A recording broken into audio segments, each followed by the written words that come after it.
नमस्कार एवरीवन, आपका इस नए लाइव सेशन में हार्दिक स्वागत है। मैं सोहनलाल आपका इस नए लाइव सेशन में हार्दिक स्वागत करता हूं। मैं आज इस सेशन में गणित के कुछ महत्वपूर्ण प्रश्नों के साथ हाजिर हूं और आशा करता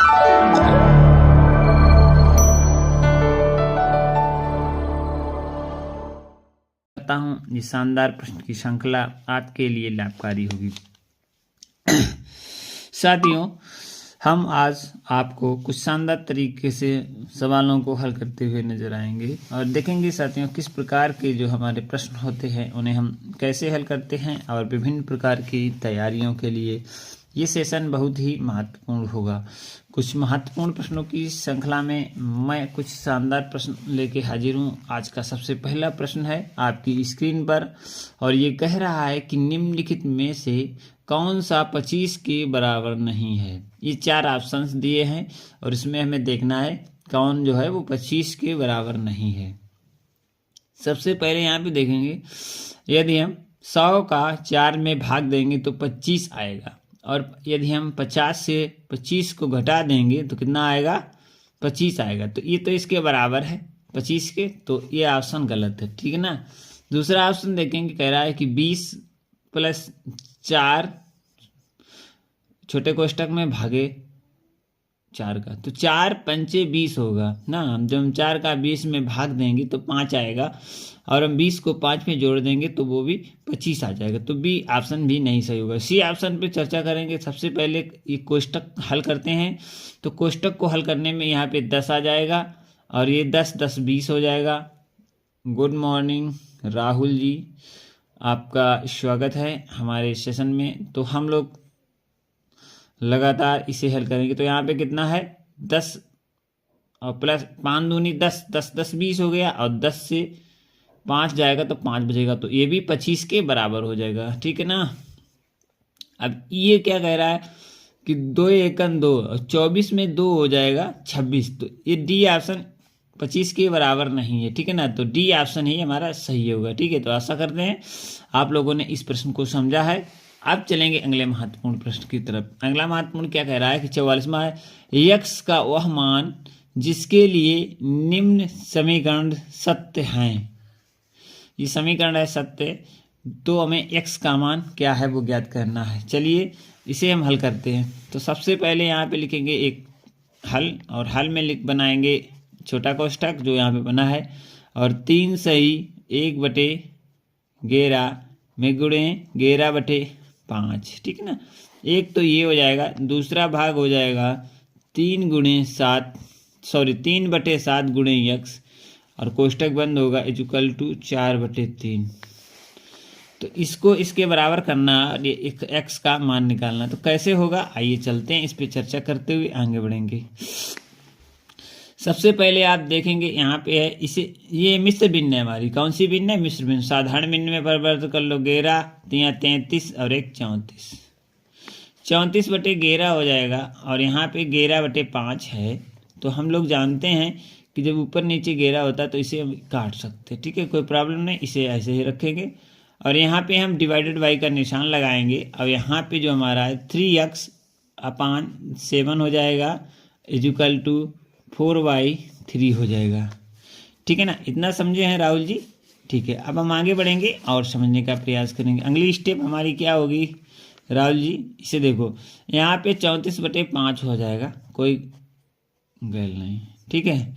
जब हमारे 34/5 हो जाएगा, क्योंकि 11 3 33 और 1 34 है, अब भागे यहाँ पे इस प्रकार का हम निशान बना लेंगे और यहाँ पे भाग है तो इसे हम पलट देंगे, ठीक है ना, क्योंकि यहाँ पे हमें गुणा करना होगा। तो गुणा करने के लिए 7/3x हो जाएगा, कोई प्रॉब्लम नहीं होनी चाहिए और ये आपको अच्छी तरीके से समझ में आता है। जब हम भाग को गुणा में कन्वर्ट करते हैं तो हम पीछे वाले भिन्न को पलट देते हैं और सही हो जाता है 22।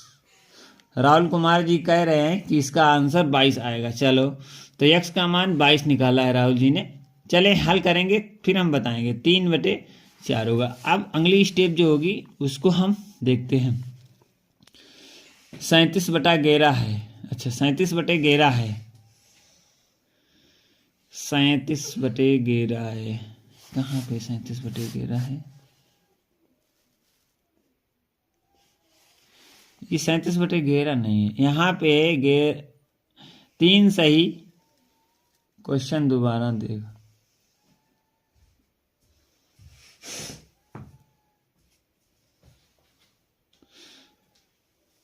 अच्छा,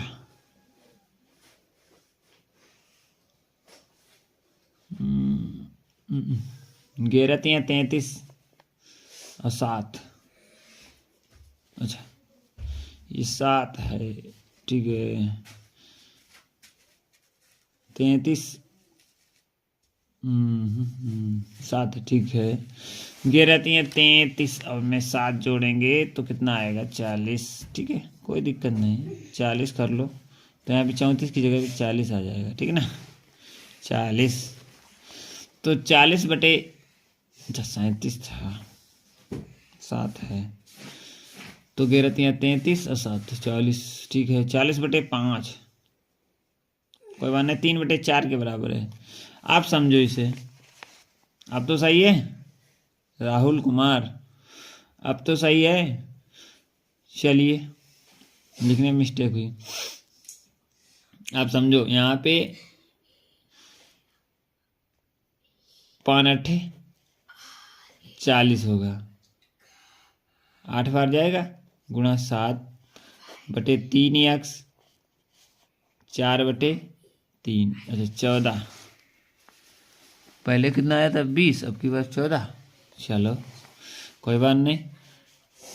तो यहाँ पे चाहती हूँ 12 हो जाएगा। x बराबर 8 7 56 और गुणे 3 हो जाएगा, ठीक है।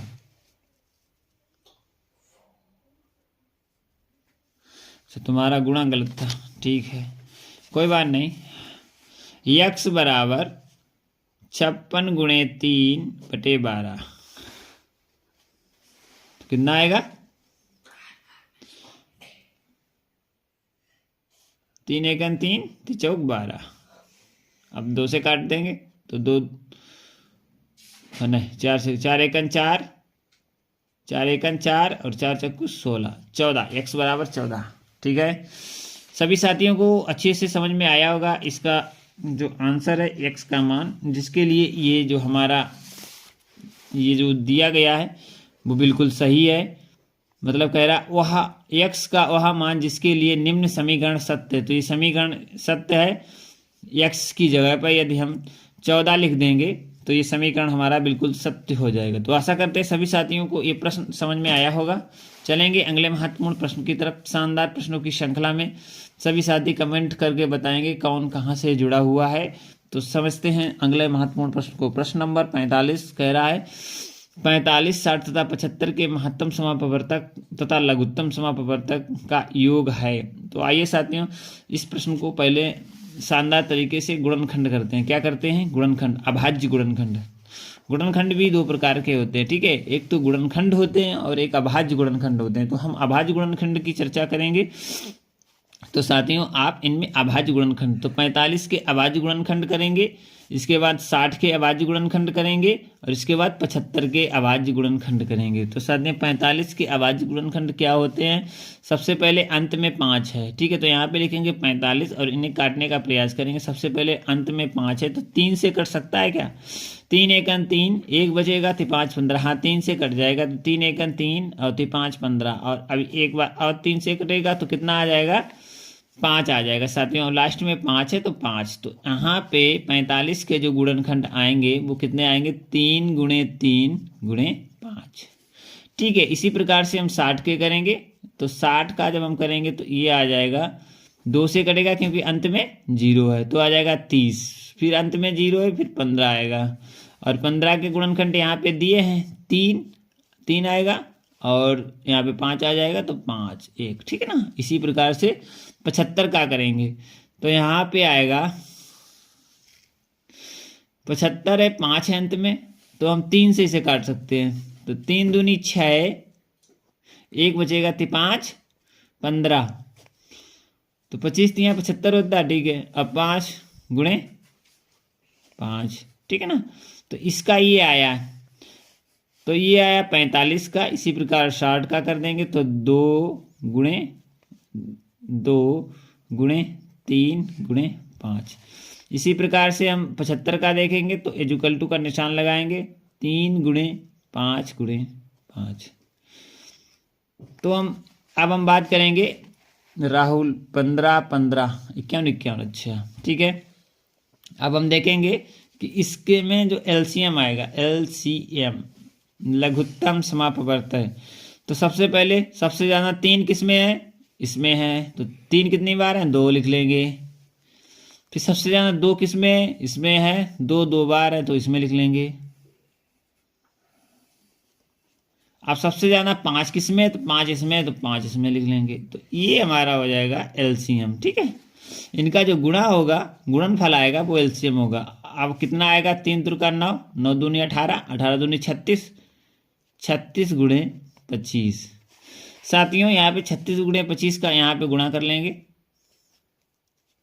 क्या आएगा, 6 पंचे 30 की 30 यहाँ पे लिखेंगे, और 3 दूनी 6 यहाँ लिख लेंगे। कोई दिक्कत नहीं। इसका इसमें गुणा करेंगे तो 15 आएगा, और इसमें गुणा करेंगे तो 12 आएगा, और इसे जोड़ देंगे 5 2 7, तो यहाँ पे रखेंगे 7, और यहाँ पे 2 27 आएगा, और इसे जोड़ देंगे तो कितना आएगा, 3 7 3 10 की 0 हासिल 1, और 6 2 8 1 9, 900 आएगा। कितना आएगा साथियों, 900। कितना आ गया एलसीएम, 900। अब एलसीएम के बाद हम एचसीएफ की बात करेंगे। क्या, एचसीएफ क्या होता है, हाईएस्ट कॉमन फ्रैक्शंस। ठीक है, तो हाईएस्ट कॉमन फ्रैक्शन क्या है, किसमें कॉमन क्या है, 5 है, 5 है, 5 है, चलो 5 लिख लो। इसके बाद क्या है, 3 है, 3 है, 3 है, 3 3 लिख लो, और ये आ जाएगा 15। तो योग इसका आ जाएगा 900 प्लस 15 बराबर 915। ये आंसर इसका आएगा। ठीक है, देखते हैं 915 है, तो यहाँ पे सी ऑप्शन बिल्कुल राइट है। और राहुल जी इसे चेक करेंगे, आपने 15 15 क्या लिखा है, मुझे नहीं समझ में आया, आप हमें कंफर्म करेंगे कमेंट के जरिए। और जो भी साथी हमारे साथ जुड़े हुए हैं वो भी समझेंगे एचसीएफ और एलसीएम का मतलब क्या होता है। ठीक है ना, आशा करते हैं आपको समझ में आ गया होगा। और कैप्टन जी आपका हार्दिक स्वागत है।